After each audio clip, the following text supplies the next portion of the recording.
주요 예배에 참석하신 귀한 성도님들을 이 시간 주님의 이름으로 축복하고 환영합니다. 옆에 분들과 인사 나누실까요? 반갑습니다. 사랑합니다. 축복합니다. 인사하시겠습니다. 이 시간 함께 찬송 부르시면서 은혜의 보좌 앞에 나아가시겠습니다. 할렐루야.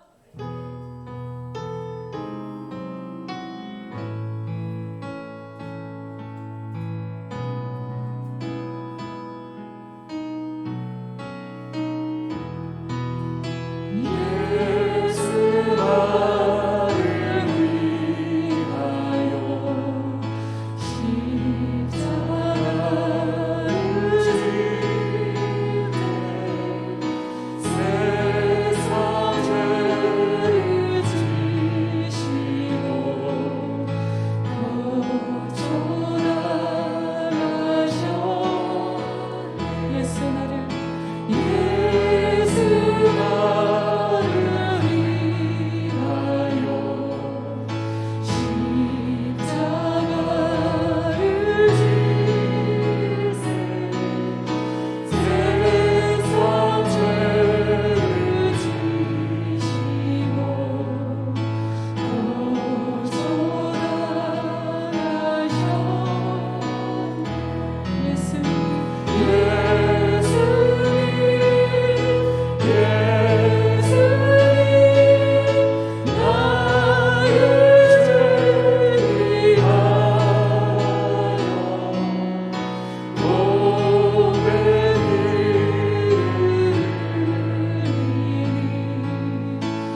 밤에 자비하신 주님의 얼굴을 이 시간 구합니다. 우리의 마음을 주님 앞에 드리오니 주님의 보혈로 우리의 마음을 정결하게 하시고 이 시간 우리의 마음이 주님 한 분만을 전심으로 사모하며 바라볼 수 있도록 은혜를 주시옵소서. 성령께서 우리 안에 부드러운 마음을 주시고 말씀을 들을 때에 우리의 마음의 눈과 귀를 밝혀주셔서 주님의 영광을 바라보게 하시고 주님의 음성을 들을 수 있도록 주님 이 시간 말씀을 열어주시고 우리의 마음을 열어주셔서 주님의 임재 가운데에서 주님을 만나는 밤이 될 수 있도록 도와주시고 십자가의 영광을 더욱더 사모하며 바라볼 수 있도록 우리의 믿음의 눈을 더욱더 밝혀주시옵소서. 이 시간 같이 합심해서 기도하겠습니다. 하나님 아버지 감사를 드립니다. 이 밤에 우리를 예배의 자리로 불러주심을 감사를 드립니다. 하나님 아버지 우리 마음이 주님을 간절히 사모하고 이 밤에 주님 앞에 나와 주의 얼굴을 구하오니 주님의 얼굴빛을 우리 마음에 비추어 주시고 주님 우리 마음 가운데에 모든 어둡고 모든 굳어있고 교만하고 높아져 있는 주님 우리 안에 모든 거짓되고 더러운 모습들을 이 시간 주님의 보혈로 씻어주시고 성령께서 우리 안에 부드러운 마음 주님 우리 안에 주님을 사모하는 갈급하고 상한 심령을 주셔서 이 시간 주님의 얼굴만을 구할 수 있도록 도와주시옵소서. 주님 우리 마음 눈과 귀를 열어주셔서 주님의 영광을 바라보며 십자가의 영광을 바라볼 수 있게 하시고 주님의 말씀을 듣고 깨달을 수 있도록 은혜를 더하여 주시옵소서. 우리를 만나주시고 주님의 이름만을 높일 수 있도록 역사하여 주시옵소서. 주님 우리의 마음을 주님께 드리오니 이 시간 주 앞에 나온 주의 백성 한 사람 한 사람 은혜 베풀어 주시고 주님 우리가 드리는 이 예배가 주님의 이름의 모든 존귀와 영광을 드리며 예수 그 이름만을 높여드릴 수 있도록 주님 역사하여 주시옵소서. 우리의 마음이 주님을 사모합니다. 주님 우리를 만나 주옵소서. 예수 주님 강한 어린 양 예수 모든 일을 위해 뛰어난 이름 영원히 찬송받기 합당한 영광의 주 이름 예수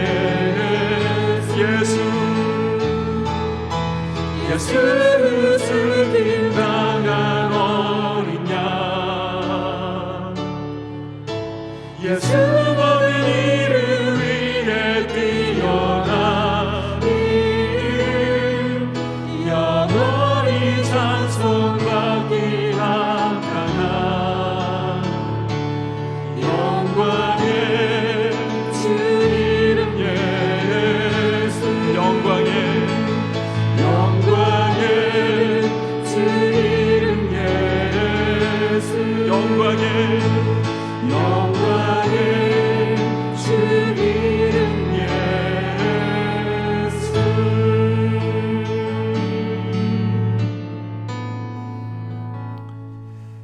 하나님 아버지 이 밤에 우리를 예배의 자리로 불러주심을 감사를 드립니다. 오늘도 주님 앞에 나와 우리의 마음을 쏟아놓고 주님의 얼굴을 구할 때에 주님의 얼굴빛을 우리 마음에 비추어 주시고 우리 안에 모든 어두움과 모든 더러움을 주님의 보혈로 깨끗하게 씻기시며 성령께서 우리 마음 눈을 밝히시고 거룩한 말씀을 밝혀주셔서 깨달을 수 있도록 주님의 음성을 들을 수 있도록 인도하여 주시옵소서. 주님 특히 이 고난주간을 우리가 보내면서 우리 눈을 열어서 십자가의 영광을 보게 하시고 주님의 영광을 바라보면서 우리도 십자가의 길을 자랑하고 주님과 함께 십자가의 길을 걸어가는 귀한 주님의 제자들로서 하나님 아버지의 자녀들로서 빚어져가는 귀한 시간 되게 하여 주시옵소서. 예수님의 이름으로 기도드립니다. 아멘. 앞에 조명이 나가는 바람에 부득이하게 이 보조 조명을 사용했습니다. 제가 눈이 조금 부시면 되는 관계로 이동하고 싶은데 화면이 가릴 것 같아가지고 옆에서 이렇게 배치를 하는 점을 좀 양해해 주시고요. 광고를 먼저 좀 드리도록 하겠습니다. 거리두기 재연장으로 인해서 좌석수의 30% 그리고 5인 이상 집합 금지가 2주 연장이 되었습니다.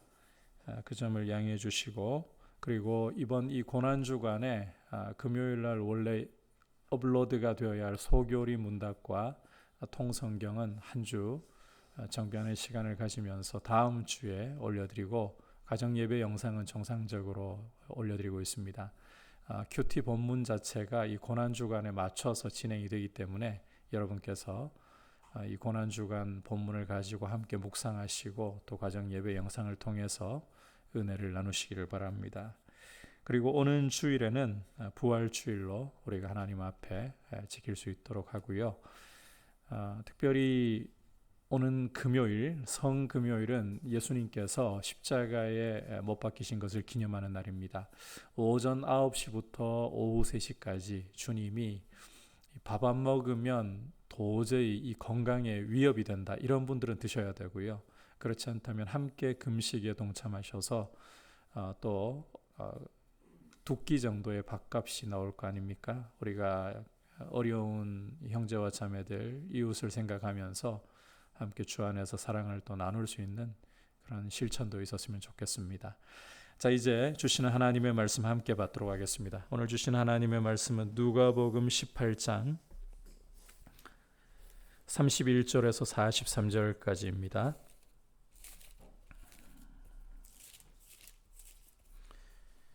한 절씩 조금 길지만 교독하겠습니다. 예수께서 12 제자를 데리시고 이르시되, 보라, 우리가 예루살렘으로 올라가노니 선지자들을 통하여 기록된 모든 것이 인자에게 응하리라.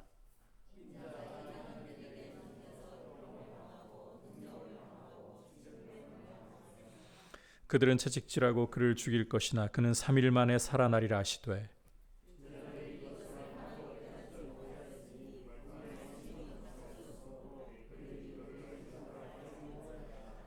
여리고에 가까이 가셨을 때에 한 맹인이 길가에 앉아 구걸하다가 그들이 나사렛 예수께서 지나가신다 하니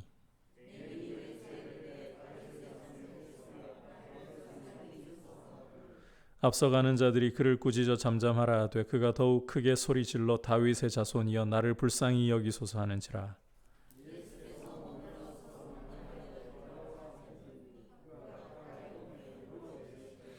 내게 무엇을 하여 주기를 원하느냐? 이르되 주여 보기를 원하나이다.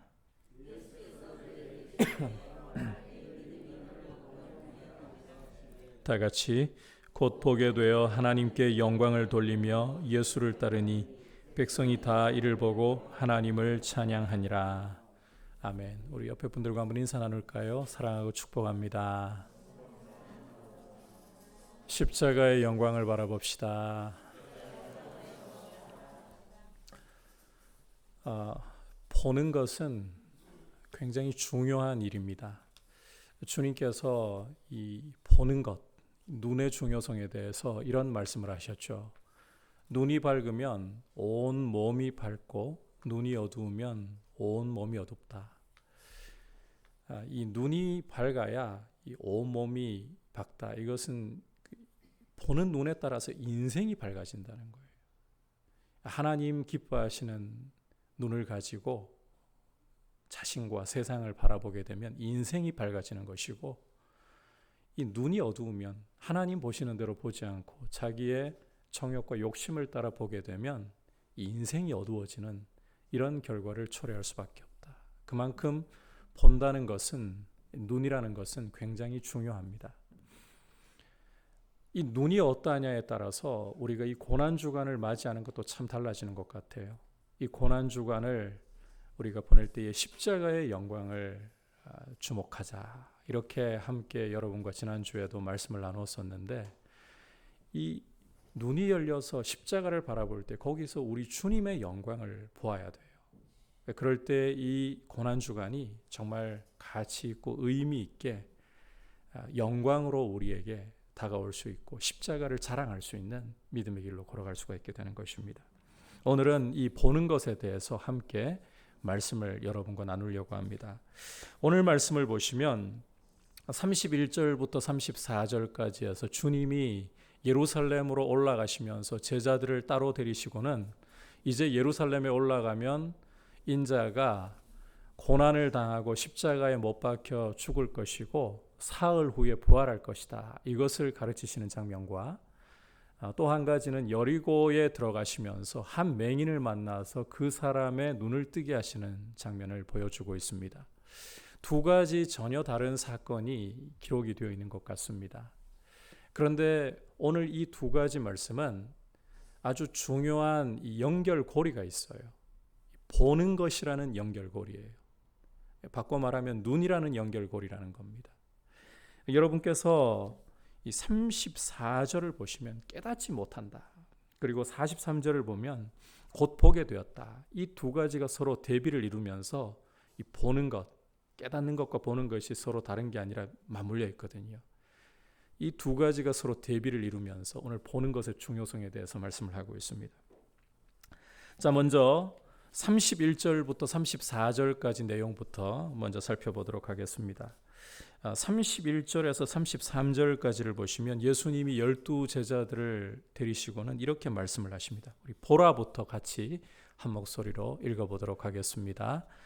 보라, 우리가 예루살렘으로 올라가노니 선지자들을 통하여 기록된 모든 것이 인자에게 응하리라.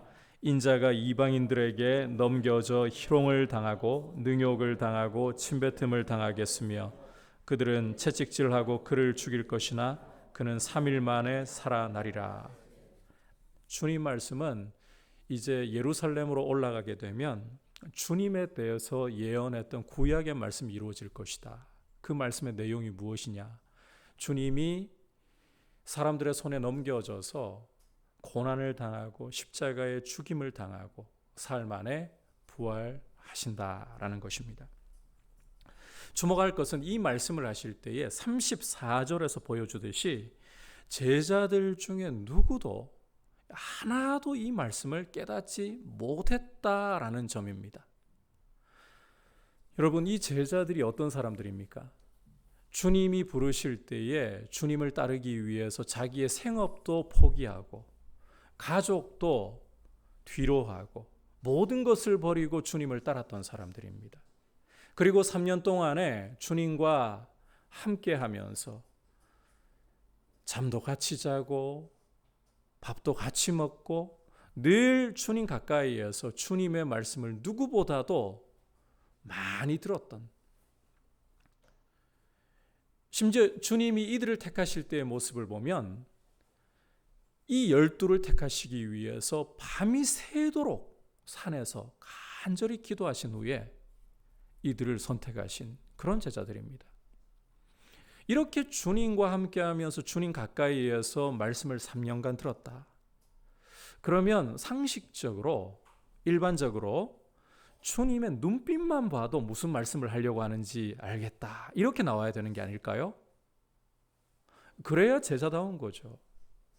그런데 이 34절 말씀을 보시면 주님이 이렇게 예루살렘에 올라가셔서 고난을 당하시고 십자가에 죽임 당하시고 부활하실 것이다. 이 예고를 하시는데 제자들 중에 낌새를 알아채기는커녕 아예 주님 말씀을 하나도 깨닫지 못했다라고, 12제자 모두가 주님 말씀을 아예 깨닫지를 못했다라고 누가가 기록을 하고 있습니다. 아니, 왜 이렇게 못 깨닫는 걸까요? 누구보다도 주님 말씀을 더 잘 깨달아야 할 제자들인데 왜 이렇게 못 깨닫는 것일까? 자, 34절 후반부를 보시면 그 이유를 이렇게 설명합니다. 그 말씀이부터 같이 읽어볼까요? 시작. 그 말씀이 감추었으므로 그들이 그 이르신 바를 알지 못하였더라. 자, 이 말씀에서 제자들이 주님 말씀을 못 깨달은 이유를 뭐라고 설명하고 있습니까? 주님의 말씀이 그들에게 감추어졌기 때문이다. 말씀이 제자들에게 감추어졌기 때문이라는 거예요. 왜 제자들에게 말씀이 감추어졌는가? 참 의아한 일이에요. 누구보다 말씀을 잘 깨달아야 할 사람들, 오늘날로 치자면 날마다 와가지고 새벽 기도를 하고 주일이면 어김없이 성수를 하면서 주일 성수를 하면서 예배 드리면서 말씀을 누구보다도 잘 들었던, 저 사람이라면 정말 그 교회의 일꾼이지, 이런 사람이 말씀을 못 깨닫고 말씀이 감춰져 있는 이런 상황이라는 거잖아요. 왜 이런 일이 벌어졌는가? 자, 이제 이어지는 말씀에서, 주님이 맹인의 눈을 뜨게 하시는 말씀에서 이 이유를 우리가 엿볼 수 있기 때문에 바로 이 부분으로 넘어가서 이유를 살펴보도록 하겠습니다. 자, 이제 이어지는 말씀은 예수님이 여리고 가까이 가셨을 때 일어난 일을 보여주고 있죠. 누가는 수많은 사람들 중에서 한 맹인에게 시선을 두고 있습니다. 누가가 시선을 두고 있는 이 맹인은 길가에 앉아서 구걸을 하는 거지의 삶을 살고 있는 사람이었습니다. 이 사람은 여느 때와 마찬가지로 길가에서 사람들에게 동냥을 하고 있었습니다. 자, 그런데 평상시와는 다르게 이 사람들이 지나가는 왁자지껄하는 소리가 들리는데 뭔가 달라도 많이 달라요. 곁에 있던 사람들에게 무슨 일입니까? 이렇게 물어보니까 대답이 나사렛 예수께서 지나가신다는 거예요. 나사렛 예수? 이 맹인도 예수님에 대한 소문을 익히 들었던 것 같습니다. 나사렛 예수라는 분은 어떤 병자라 할지라도 말씀으로 손을 얹어서 다 고쳐내시고, 어떤 귀신에 들렸든지 간에 그 귀신을 다 쫓아내시고, 심지어 들리는 이야기에는 죽은 사람까지도 살려내었다. 바로 그 나사렛 예수께서 자기가 있는 곳을 지나가신다는 거예요. 이 말을 듣자, 그리고 이 생각이 들자 이 맹인은 즉각 소리를 지르기 시작했습니다. 38절을 보시면 다윗의 자손 예수여 나를 불쌍히 여기소서, 큰 소리로 부르짖기 시작한 겁니다. 자, 참고로 이 맹인이 쓰고 있는 표현을 우리가 하나 주목해 볼 필요가 있는데, 예수님을 가리켜서 이 맹인은 어떻게 불렀습니까? 다윗의 자손 예수여. 자, 이 표현을 생각을 잘 해두고 계셔야 돼요. 다윗의 자손이라고 불렀어요. 여기 이 다윗의 자손이라는 표현은 이 당시에, 예수님 당시에 메시아를 가리키는 칭호입니다. 그러니까 이 맹인은 나사렛 예수를 어떤 분으로 인식하고 있다는 건가요? 메시아로 인식을 하고 있다는 거죠. 메시아이신 이분은 나를 불쌍히 여겨주실 거예요. 그리고는 소리를 지르는 거예요. 자, 그런데 이 사람의 부르짖음은 이내 반대에 부딪히고 맙니다. 39절을 보시면 앞서가는 자들이 그를 꾸짖어 잠잠하라, 잠잠하라고 이 사람을 꾸짖는 거예요. 여기에서 이 예수님보다 앞서가고 있는 사람들이 누구일까? 나름대로 길을 열면서 앞서가고 있는 사람들이 누구일까? 딱 생각해봐도 제자들일 게 틀림이 없을 것 같아요. 누가가 구체적으로 밝히고 있지 않기 때문에 단정은 못 지어도 거의 확정적으로 제자들이라고 할 수가 있을 거예요. 어쨌든 간에 중요한 사실은 이 맹인이 다윗의 자손 예수여 나를 불쌍히 여겨주소서라고 부르짖는 순간 반대에 부딪혀버렸다는 겁니다. 꾸지람에 부딪혀버렸다는 거예요. 여러분, 예수님 당시에 이 지체장애인들은 사람들이 보는 따가운 시선이 있었습니다. 어떤 시선으로 이들을 바라보는가 하면 누구의 죄 때문에 저렇게 되었을까? 부모의 죄 때문에 저 사람이 저 모양으로 태어났을까? 자기의 죄 때문일까? 요한복음 9장 보시면 나면서부터 맹인된 사람 길가에 앉아 있는 거 보고 다른 사람들도 아닌 누가 그런 질문을 합니까? 예수님의 제자들이 그런 질문을 하잖아요. 이게 유대인들의 보편적인 사고였어요. 지체에 장애가 있는 사람들을 보면 저건 죄의 결과야.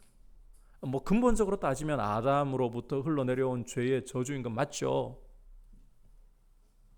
그런데 죄인 아닌 사람 누가 있나요? 그럼에도 불구하고 사지가 멀쩡하고 신체에 아무런 흠이 없다고 생각하는 사람들은 이런 지체에 장애가 있는 사람들을 도대체 뭔 죄를 저렇게 저질러 가지고 누가 부모 가운데 누가 저런 죄를 저질러 가지고 저 모양이 되었을까? 이런 따가운 시선을 견뎌내야 됩니다. 이것만 해도 서러운데 불쌍히 여겨달라고 부르짖는데 좀 조용해 이렇게 소리를 질러버리면 이 사람은 얼마나 주눅이 들까요? 이런 반대 상황에 부딪혔을 때 이 맹인은 어떻게 했는가? 그냥 기가 죽어가지고 목소리가 줄어들어 버렸습니까? 말이 쑥 들어가 버렸습니까? 할 수 없지 뭐 오늘만 날일까? 다음에도 기회가 있겠지 이렇게 했을까요? 아니었습니다. 여러분 39절 후반부를 보시면 이 사람이 어떻게 하고 있습니까? 더욱 크게 소리질러 다윗의 자손이여 나를 불쌍히 여기소서. 이 맹인은 포기하지 않았어요. 자기를 꾸짖는 이 앞서가는 사람들, 거의 제자일 확률이 가장 높아요. 이런 제자들의 꾸지람에도 불구하고 이 사람은 포기하지 않고 오히려 더 크게 소리를 지르면서 다윗의 자손 예수여 나를 불쌍히 여겨주십시오. 자, 중요한 사실은 이 호소, 이 부르심을 듣고 주님이 가시던 길을 멈추셨다는 겁니다. 그리고는 저 사람을 나한테 데려오라. 자, 이 사람이 가까이 왔을 때 주님이 너에게 무엇을 하여 주기를 원하느냐 물으시죠. 그때 이 사람이 뭐라고 합니까? 주여 보기를 원하나이다. 자, 이 사람의 이 대답과 동시에 주님이 이 사람에게 주신 말씀이 오늘 굉장히 중요한 오늘 전체 말씀의 열쇠 역할을 합니다. 같이 42절 한 목소리로 읽어보도록 하겠습니다. 시작. 예수께서 그에게 이르시되 보라 내 믿음이 너를 구원하였느니라 하시매. 자, 주님은 이 사람에게 내 믿음이 너를 구원하였다 라고 말씀하고 계시죠. 너의 믿음이. 자, 이 말씀이 떨어지는 즉시 43절을 보시면 이 사람의 눈이 곧 밝아져서 보게 되었다라고 말씀을 하고 있습니다. 그러자 이 사람은 하나님께 영광을 돌리면서 예수님을 뒤따르고 있는 모습을 보여주고 있습니다. 여러분, 여기에서 우리가 질문을 한번 좀 던져볼 필요가 있습니다. 이 맹인의 눈을 누가 밝혀준 겁니까? 누가? 여기서 망설이실 필요가 없잖아요. 예수님이 밝혀주신 거잖아요. 제 해석이 잘못됐나요? 예수님이 이 사람의 눈을 밝혀주신 거예요. 그런데 여러분, 주님은 뭐라고 말씀하셨습니까? 너의 믿음이 너를 구원하였다. 여기 구원하였다는 것은 눈을 밝혀준다라는 의미로 보셔도 돼요. 분명히 주님이 이 사람의 눈을 밝히셨는데 주님은 너의 믿음이 너를 구원하였다라고 말씀을 하십니다. 이게 무슨 뜻일까요? 이것은 주님이 어떤 것보다도 믿음을 기뻐하시고 믿음을 통로로 삼으셔서 주님의 역사를 나타내시기를 원하신다는 뜻이겠죠. 그러니까 너의 믿음이 너를 구원하였다. 주님이 하셔놓고는 너의 믿음이 너를 구원하였다. 그만큼 주님은 믿음을 기뻐하시고 믿음을 통해 일하시기를 정말 원하신다는 거예요. 믿음이 참 중요하다는 거죠. 여러분, 그런데 바로 여기에서 제자들이 말씀을 들을 때에 하나도 깨닫지 못했던 이유가 드러나고 있습니다. 앞서 오늘 말씀을 제가 시작하면서 제자들과 이 맹인의 모습을 대조하고 있는 표현을 여러분께 먼저 언급을 해드렸었죠. 34절에서 주님 말씀을 들었지만 제자들이 깨닫지 못했다는 것과 43절에서 곧 보게 되었다. 이게 서로 대조를 이루고 있다고 했잖아요. 하나는 눈이 가려진 거예요. 반대로 하나는 눈이 열린 거예요. 이런 대조가 오늘 말씀 속에 이루어지면서 이 두 사건을 서로 연결짓고 있는 거예요. 맹인의 눈을 떠서 보게 한 것이 주님이 무엇이라고 말씀하셨나요? 너의 믿음이라고 하셨어요. 그렇다면 멀쩡히 주님의 말씀을 누구보다도 잘 깨달아야 할 사람들이 깨닫지 못하는, 다시 말해서 영적인 눈이 가려져 버린 것은 무엇 때문이겠습니까? 제자들의 믿음이 없었다는 거죠.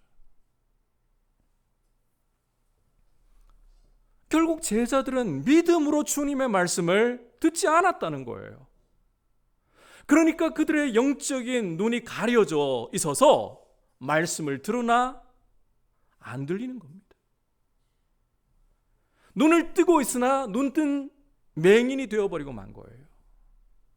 믿음의 문제라는 거예요. 여러분, 이 믿음이라는 것이 정말 중요합니다. 믿음은 눈을 뜨게 하는 것이에요. 다시 말해서 믿음은 눈과 같다라고 우리가 이야기할 수 있는 거예요. 믿음으로 우리가 주님을 바라볼 때에 주님이 바르게 보이는 거예요. 여러분, 믿음으로 주님을 바라보지 않으면 똑같은 주 예수 그리스도라 할지라도 영광의 주님으로 보이느냐, 십자가에 못 박아 버릴 대상으로 보이느냐, 이 달라지는 거예요.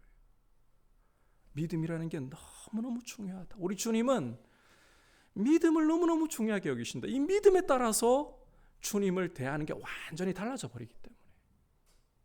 여러분, 이 믿음이라는 것은 단순히 종이 한 장 차이가 아닙니다. 이것은 인생에 있어서도 이 전체의 인생 방향을 좌우할 만큼 중요한 것입니다. 자, 그렇다면 이제 우리가 이 믿음에 대해서 좀 살펴볼 필요가 있어요. 주님은 분명히 이 맹인에게서 너의 믿음이 너를 구원하였다라고 하셨고, 지금 제자들을 봐도 믿음이 제대로 안 박혀 있으니까요, 주님 가장 가까이에서 누구보다 주님 말씀을 많이 들었으면서도 주님 말씀을 하나도 깨닫지 못하고 있는 이런 대조적인 일이라면서 믿음이 너무너무 중요한 게 확실히 드러나고 있는데, 이 믿음이라는 게 도대체 어떤 모습을 띠고 있는 것인가? 이 맹인을 통해서 이 믿음의 모습을 좀 봐야 돼요. 자, 여러분, 이 맹인에게서 믿음의 모습을 찾아볼 때에 우선 이 사람의 말을 좀 다시금 되짚어 봐야 됩니다. 이 사람은 예수님을 가리켜서 어떤 표현을 썼습니까? 다윗의 자손 예수요. 여러분, 이 사람이 평상시와는 거리의 분위기가 다르고 소리가 다른 것을 들을 때 옆에 있던 사람들한테 물었잖아요. 오늘 무슨 일이 일어난 겁니까? 라고 물었을 때 사람들은 어떤 말을 했습니까? 나사렛 예수께서 지나가신다. 주변에 있던 사람들은 예수님을 어떤 분이라고 일컬었나요? 나사렛 예수. 그런데 이 맹인은 어떻게 불렀다고요? 다윗의 자손 예수. 다른 사람들은 나사렛에서 선지자 하나 정도 일어났겠지, 이런 수준이에요. 뛰어난 선지자, 엘리야 같은 선지자. 그런데 이 사람은 예수님을 단지 선지자 중에 한 사람이 아니라 메시아로 이 말을 통해서 인식하고 있다는 것을 드러내고 있는 거예요. 그런데 여러분, 이 사람의 믿음은 단지 말로만 드러나고 있는 게 아닙니다. 이 사람의 믿음의 진가는 이 사람의 행동에서 드러나고 있어요. 이 사람이 예수님을 향해서 다윗의 자손 예수여 나를 불쌍히 여기소서 할 때 어떤 일을 겪었습니까? 앞서가는 자들, 거의 제자들이 확실하다고 했잖아요. 이들의 꾸지람에 당장 직면해 버렸습니다. 반대에 직면해 버렸어요. 그렇다면 일반적인 상황이라면 이런 사람들은 거의 목소리 기어 들어가 버립니다. 주눅 들어가지고. 그런데 이 사람은 어떻게 했습니까? 반대에도 불구하고 더욱 크게 소리 질러. 이게 너무너무 중요한 겁니다. 여러분, 이게 별거 아닌 것처럼 보일지 몰라도 이 더욱 크게 소리 질러, 이게 너무너무 중요한 말씀이에요. 여러분, 믿음이라는 것은 어떤 반대, 어떤 장애물을 만나도 그 장애물 앞에 굴복하지 않아요. 반대 앞에서도 주저앉지 않아요. 반대를 딛고 장애물을 딛고 넘어가 버려요. 여러분, 이 맹인에게서만 그런 모습이 드러날까요? 아닙니다. 누가복음을 읽어보시면 이 맹인 말고도 믿음을 주님께서 주목하셨던 사람들은 다 이런 모습들을 보이고 있습니다. 우선 누가복음 5장으로 우리가 시선을 돌려보면 한 중풍병자가 중증 환자예요. 자기 스스로는 걸을 수도 없는 침상에 누인 채로, 침상째로 친구들이 이 사람을 데리고 예수님께로 왔죠. 그런데 이 바리새인들과 서기관들이 예수님이 계신 집에 들어와 가지고 예수님 둘러싸서 앉아 가지고 도대체 저 나사렛 예수라는 자가 어떤 가르침을 주고 있나 두고 보자 이러면서 하나님의 치유하시는 능력이 예수님과 함께하고 있는데도 이 중풍병자가 들어오지 못하도록 가로막고 있었어요. 그럴 때 여러분, 이 침상을 들고 온 친구들 포기하고 돌아가 버렸습니까? 뭐 다음에 또 뵐 날이 있겠지 이러면서? 아니에요. 이들은 지붕 위로 올라가 가지고는 남의 집 지붕입니다. 한번 생각을 해보세요. 지붕을 뜯어내 버리고는 예수님 바로 앞으로 이 사람을 달아내렸어요.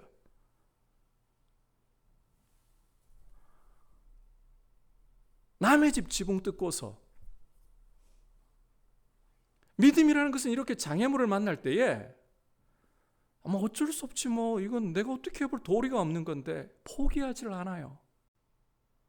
장애물에도 불구하고 그 장애물을 딛고 올라가서 예수님을 만나야 된다는 거예요. 그게 믿음이에요.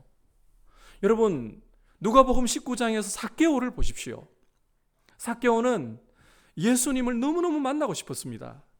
그래서 거리로 달려나갔는데, 자, 삭개오에게 예수님을 만나지 못하게 가로막는 두 가지 장애물이 있었어요.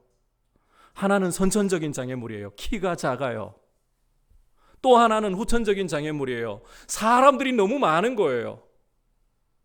이랬을 때 삭개오가 난 타고난 키 작은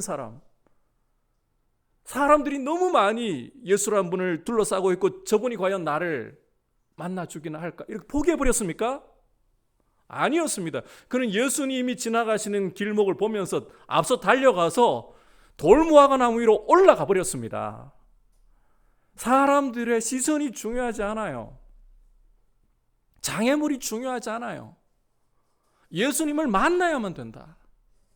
여러분, 믿음은 이렇게 어떤 장애물이 와도 그것을 만나서 포기하는 것이 아니라 그걸 딛고 올라가서라도 예수님을 만나버리는 거예요. 그래서 이 믿음의 특징이 무엇인가 하면 이런 특징을 갖고 있는 겁니다. 예수님만이 내 인생의 해답이시다. 이분이 나의 인생의 해답이시라면 나는 이분을 만나야만 된다. 내일은 나에게 기약될 수가 없다는 겁니다. 그게 믿음인 거예요. 여러분, 정말 주님을 인생의 해답으로 내가 여기고 있다면 예수님 만나도 되고 안 만나도 되고 이렇게 느슨한 태도를 가질 수 있을까요? 우리가 정말 갖고 싶은 물건이 있다고 쳐도 그 물건 지금 잡지 않으면 다음에는 잡을 수 없다라고 판단한다면 어떻게 합니까? 길을 쓰고 그걸 차지하려고 노력할 거 아닙니까? 어떤 물건 하나만 대하는 태도를 봐도 우리가 그게 정말 나한테 소중하고 내 인생에 두 번 다시 돌아오지 않을 기회라고 생각한다면 그걸 잡으려고 장애물이 있어도 어지간하면 뛰어넘어 버리려고 하는 게 사람이에요. 그것에 대한 가치를 인정하고 그것에 대한 가치를 믿는다는 말이거든요. 그 말은. 그렇다면 예수님이 내 인생의 유일한 해답이시다. 장애물이 문제이겠습니까? 그 장애물을 뚫고라도 주님을 만나려고 하는 거예요. 포기하지 않는 거예요. 그게 믿음이에요. 여러분, 바로 이런 모습을 주님이 이 맹인에게서 보시고서 내 믿음이 너를 구원하였다. 믿음을 통해서 주님이 이 사람의 눈을 여신 거예요. 제자들은 어떻습니까? 이 사람, 이 맹인의 모습을 볼 때 제자들은 어떻습니까? 주님 가장 가까이 있으면서도 믿음을 잃어버렸던 거예요. 왜 잃어버렸을까요? 이 맹인을 대하는 태도를 보면 엿볼 수가 있습니다. 이 사람들은 지금 예수님 앞서가면서 길을 열었을 거 아니에요. 이들 태도가 이 소리 지르는 걸 들으면서 잠잠하라. 그게 예수님을 위하는 길이라고 생각하고서 그렇겠죠. 그런데 여기 배후에 어떤 계산이 깔려 있을까요? 예루살렘에 올라가시면 예수님이 저 로마를 다 몰아내시고 다윗과 솔로몬 시대의 영광을 재현하실 게 틀림없어. 그러면 우리가 제자들로서 이 야고보와 요한처럼 좌의정 우의정 자리, 남들보다 뛰어난 자리에 하나씩은 다 차지해야 마땅하지 않겠어? 이런 마음이, 그래서 제자들을 보면 예루살렘으로 올라가는 길에 누가 그냥 자꾸 다투어요. 자꾸 다투어요. 이게 이들의 눈을 가려버리는 겁니다. 믿음을 어둡게 해버린 겁니다. 그러니까 주님 말씀을 못 깨닫는 거예요. 이러니까 주님이 십자가를 말씀하셔도, 부활을 말씀하셔도 이들은 전혀 받아들이지를 못해요. 제자들인데.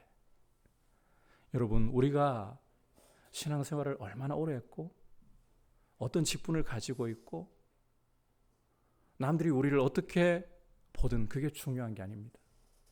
오늘이라는 때에 믿음으로 눈이 밝아 있느냐, 이게 중요할 뿐이에요. 오늘 제자들과 이 맹인의 모습을 누가는 대조시키면서 믿음으로 눈을 떠야 한다는 이 메시지를 우리에게 주고 있는 거예요. 믿음으로 눈을 떠보지 않으면 주님의 길이 높은 곳으로 세상의 왕들이나 지배자들이 가는 높은 길로만 가시는 것처럼 착각에 빠져가지고, 그리고 제자들의 마음에도 우리가 높은 곳에 앉아야 한다라는 이런 마음만이 들어찰 뿐인 거예요.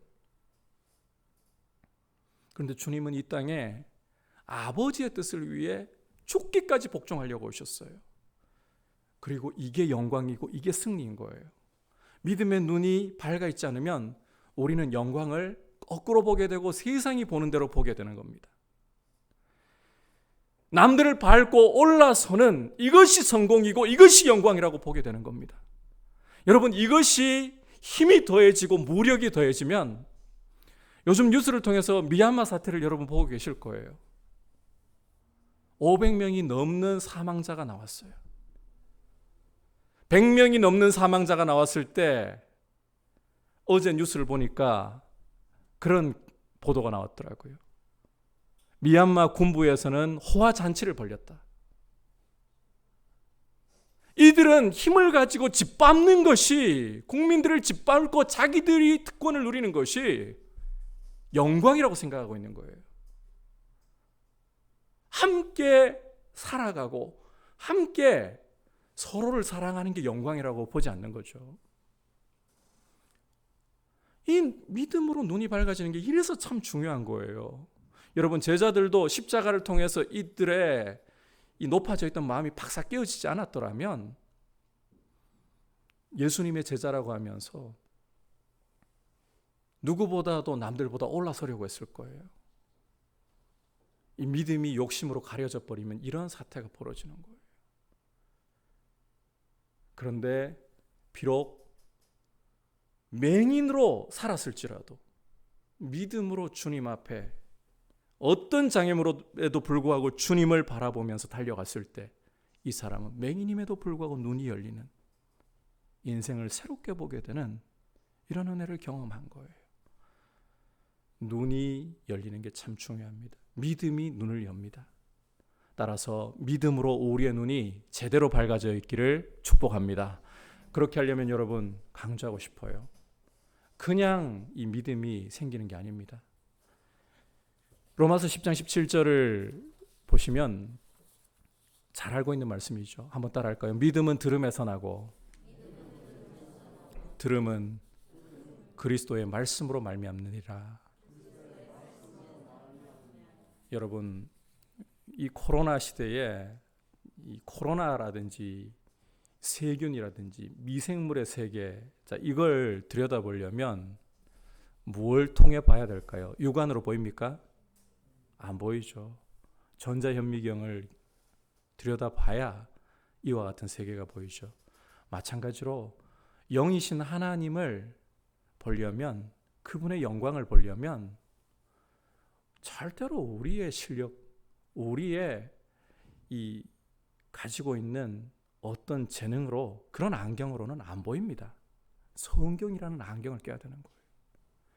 성령께서 이 성경을 조명해서 밝혀주심으로 그렇게 안경을 껴야 하나님의 영광이 제대로 보이고, 진정한 영광은 짓밟고 올라서는 데 있는 것이 아니라 하나님의 말씀 앞에 철저히 순종하는, 힘이 없어서 여러분 짓밟히는 게 아닙니다.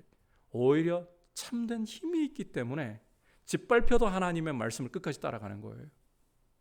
그게 영광이에요. 그게 승리예요. 우리는 이 고난주간을 맞이하면서 특별히 여러분들께 이렇게 강조하고 싶어요. 이 고난주간을 이번에는 슬퍼하지 말고 보내시길 바랍니다. 슬퍼하려면 우리 안에 탐욕과 하나님을 왕으로 인정하지 못하는 죄 때문에 슬퍼하십시오. 이 죄라는 것이 얼마나 지독한 것인지, 주님의 십자가 앞으로 나가보면 이 죄가 얼마나 독한 것인지, 할 수만 있으면 하나님을 죽여버리려고 하는 것이 우리 인간의 죄성이에요. 이 죄의 뿌리예요. 그걸 슬퍼해야 돼요. 그걸 미워해야 돼요. 반대로 우리 주님이 전능하신 분임에도 불구하고 자기를 철저히 복종시켜서 아버지의 말씀에 하나도 어김없이 따라가시면서, 죽기까지 따라가시면서 묵묵히 당당히 자기를 드리시는 모습, 이게 진정한 승리이고 이게 진정한 영광이다.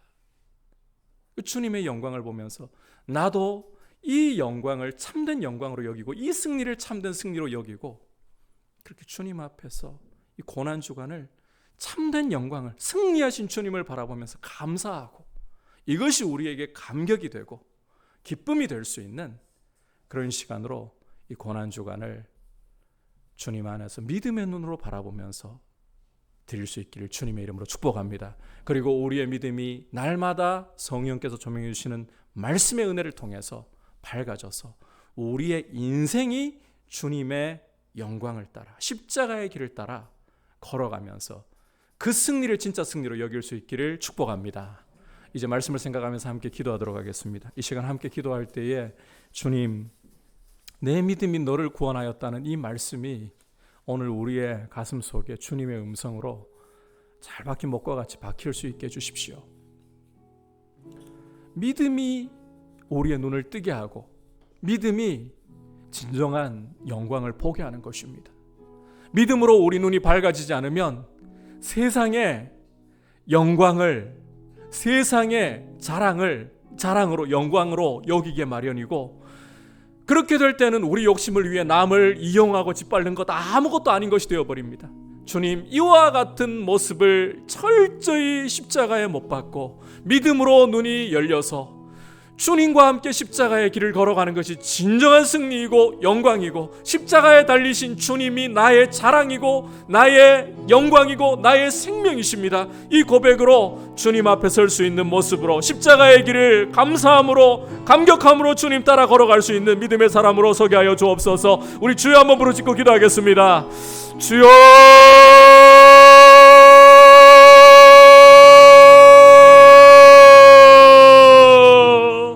오 주님, 오늘 말씀을 통해서 주님 가장 가까이에 있으면서도 정작 주님이 십자가에 죽으시고 사흘 만에 부활하실 것을 예고하실 때에 하나도 깨닫지 못했던 제자들의 모습과, 비록 맹인으로서 사람들에게 무슨 죄 때문에 저렇게 맹인이 되었을까 손가락질 당하고 질시를 당하는 이 사람이지만 믿음으로서 오히려 눈이 밝아지게 되는 대조적인 모습을 보면서 이 믿음이 얼마나 인생에 중요한가를 보았습니다. 하나님 아버지, 우리의 눈이 믿음으로 밝아지기를 간절히 원합니다. 아버지, 우리의 눈이 탐욕으로 어두워지고 욕심으로 어두워진다면 아버지, 우리는 세상과 다를 바 없이 참으로 세상이 자랑하고 세상이 높이는 길을 따라갈 수밖에 없고, 아버지, 남들을 밟고 군림하는 것을 승리인 것이 마냥, 영광인 것 마냥 그렇게 비교하면서 남들을 보다 우위에 있으려고 하는 경쟁하는 모습으로 설 수밖에 없음을 고백합니다. 아버지, 우리 눈이 주님의 거룩한 말씀으로 밝아지고 성령의 조명하심으로 밝아져서 아버지, 십자가의 영광을 바라보게 하여 주시옵소서. 하나님 아버지의 뜻에 죽기까지 복종하시는 주님의 모습이 진정한 승리로 주님의 영광으로서 우리에게 보이게 하여 주시고, 우리도 이 십자가를 자랑하며 주님과 함께 이 십자가의 길을 걸어가는 감사함으로 감격함으로 주님과 함께 십자가의 길을 걸어가는 믿음의 사람들이 될 수 있도록 도와주시옵소서. 주의 은혜 가운데 우리 눈을 밝혀주시옵소서. 우리의 눈을 뜨게 하여 주시옵소서. 오 주님, 우리에게 믿음을 다하여 주시옵소서. 계속해서 기도하실 때에 이 시간 특별히 미얀마 땅을 주님 앞에 올려드리면서 간절히 기도하기를 원합니다. 지금 미얀마는 군경에 의해 무고한 시민들뿐만 아니라 어린 아이들까지도 총에 맞아 죽는 상황들이 벌어지고 있습니다. 벌써 500명이 넘는 사람들이 죽었습니다. 그럼에도 불구하고 UN 안보리에서는 상임 이사국인 중국과 러시아가 이 부분에 대한 관망적인 태도를 가지고 있기 때문에 개입도 하지 못하고 있는 이런 고통 속에 미얀마의 앞날이 너무나 불투명한 가운데 있습니다. 역사를 주장하시는 주님, 이 미얀마 땅을 긍휼히 여겨주시고 주님, 총칼에 짓밟혀서 죽어가고 있는 이 미얀마 땅에 하루속히 이런 압제가 깨어지고 민주화가 이루어질 수 있도록, 자유를 얻을 수 있도록 은혜를 주시고, 이 어려움을 통해서 오히려 미얀마 땅 가운데 예수 그리스도의 이름이 높아질 수 있는 길이 열릴 수 있도록 주님께서, 역사를 주장하시는 주님께서 이 아픔을 오히려 미얀마를 위로하시는 은혜로 사용하여 주시고 하루속히 이 압제가 끊어지게 하여 주시옵소서. 우리 주여 한번 부르짖고 기도하겠습니다. 주여,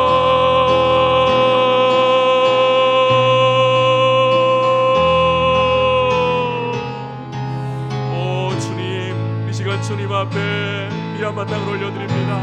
온 땅을 창조하시고 온 땅의 주인이신 주님,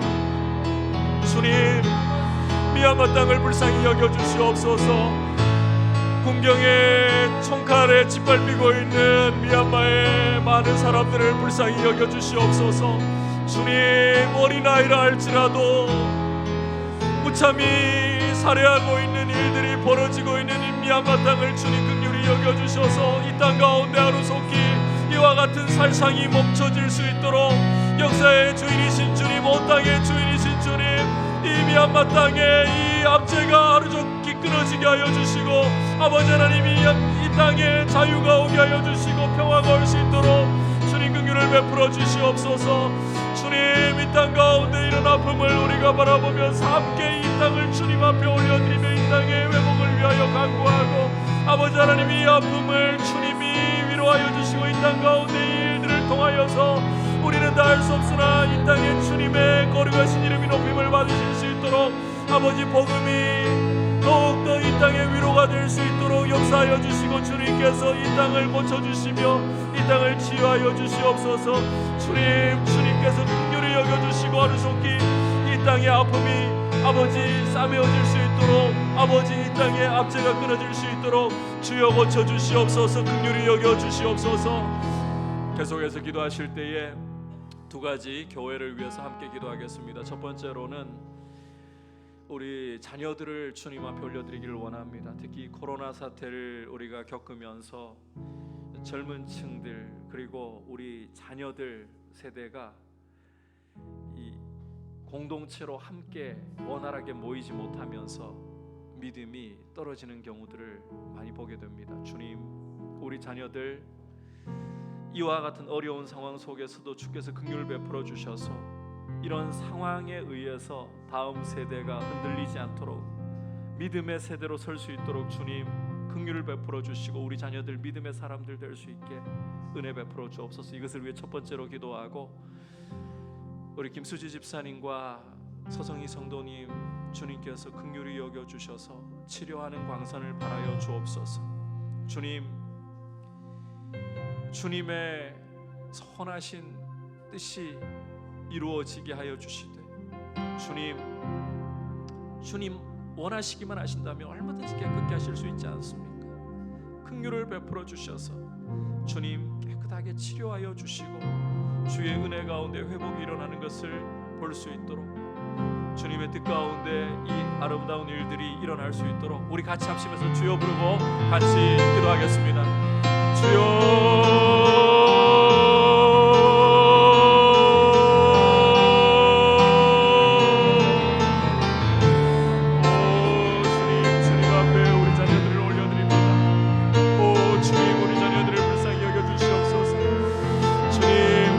사태가 터지고 벌써 만 1년이 훌쩍 지나가면서 하나님 아버지 함께 예배로 마음껏 편하게 다 모이지도 못하고 또 아버지 하나님 성도의 교제가 원활하게 이루어지지 못하면서 아버지 믿음이 흔들리고 연약해지는 이들이 발생하고 특히 아버지 우리 젊은 층들 우리 자녀 세대들이 아버지 믿음으로부터 멀어져가는 모습들이 우리의 눈에 들어오는 일들이 자꾸만 발생하고 있습니다. 하나님 아버지 긍휼을 베풀어 주시옵소서. 주님 이 코로나 상황 가운데서도 주께서 긍휼을 베풀어 주시고 주의 백성들을 일으키시고 주의 백성들을 세우셔서 믿음으로 아버지 우리 자녀들이 서는 것을 볼 수 있도록 역사하여 주시옵소서. 주님의 몸된 교회를 긍휼히 여기시고 주님 우리 다음 세대를 어떻게 믿음으로 잘 세워가야 할지 우리에게 지혜를 주시고 우리 자녀들 무엇보다도 주님의 사랑으로 돌아보면서 이들을 위하여 기도하고 이들을 믿음으로 잘 양육할 수 있도록 하나님 아버지 우리가 이 일에 힘을 쏟아붓게 하여 주시옵소서. 우리 다음 세대 믿음으로 하나님의 사람들로 설 수 있도록 은혜 주시옵소서. 하나님 아버지 또한 간구합니다. 아버지 우리 서성희 성도님과 김수지 집사님을 주님의 손에 올려드립니다. 하나님 아버지 치료하는 광선을 바라여 주셔서 주님 깨끗하게 하여 주시옵소서. 주님이 원하기만 하시면 얼마든지 죽은 자도 살리실 수 있고 나면서부터 맹인된 사람의 눈 뜨게 하실 수 있고 나면서 다리를 쓰지 못하는 사람도 일어나서 걷고 뛰게 하실 수 있는 분이 주님 아니십니까? 주님 간구합니다. 치료하는 광선을 바라여 주셔서 주님 병상을 떨치고 일어날 수 있도록 몸 안에 있는 암세포가 깨끗하게 소멸될 수 있도록 고쳐주시옵소서. 주의 위로하시는 은혜로 주님의 치료하시는 은혜로 아버지 힘을 주시고 새롭게 하여 주시옵소서. 주님 무엇보다도 마음 가운데 믿음의 눈으로 밝히 보며 주님의 영광을 바라보며 주님께 감사할 수 있는 믿음으로 아버지 우리 김 집사님과 서성희 성도님 붙들어 주시고 주의 위로하심이 넘치게 하여 주옵소서. 주님 병든 형제와 자매들 고쳐 주옵소서. 마지막으로 합심해서 기도할 때에 이 나라를 위하여 함께 기도하고 개인 기도로 나아가도록 하겠습니다. 나라를 위해서 첫 번째로 기도하실 것은 이 코로나 상황 속에서 온 국민들이 하나가 되어도 사실 부족할 판인데 여야 간의 이 정쟁은 멈추지를 않고 또 계속되는 어려움들로 인하여 국론이 도리어 더 분열되고 있는 이런 상황들을 우리가 보고 있습니다. 이런 나라의 상황을 주님 긍휼히 여겨주시고 또 열강들의 미중 패권 다툼 사이에서 이 나라가 어떻게 잘 길을 가야 할지 주께서 긍휼히 여겨주셔서 여기까지 세계 속의 대한민국으로 오게 하신 주께서 이 땅을 긍휼히 여겨주셔서 이 어려운 때를 우리 대한민국이 잘 헤쳐나갈 수 있도록 주님께서 이 땅을 돌보아 주시고 무엇보다 이 땅 가운데 주님의 교회가 깨어 이 코로나 상황 가운데서도 더욱더 믿음으로 정결하게 되어 이 땅을 거룩한 빛으로 밝히는 역할을 감당하게 해주시옵소서. 이것을 위해 첫 번째로 기도하고 고통받고 있는 북한 땅 주님 하루속히 압제가 풀어지고 평화롭게 북한 땅이 열려서 이 나라가 하나 될 수 있도록 은혜를 주시옵소서. 우리 주여 부르고 기도하다가 개기도로 나가겠습니다. 주여.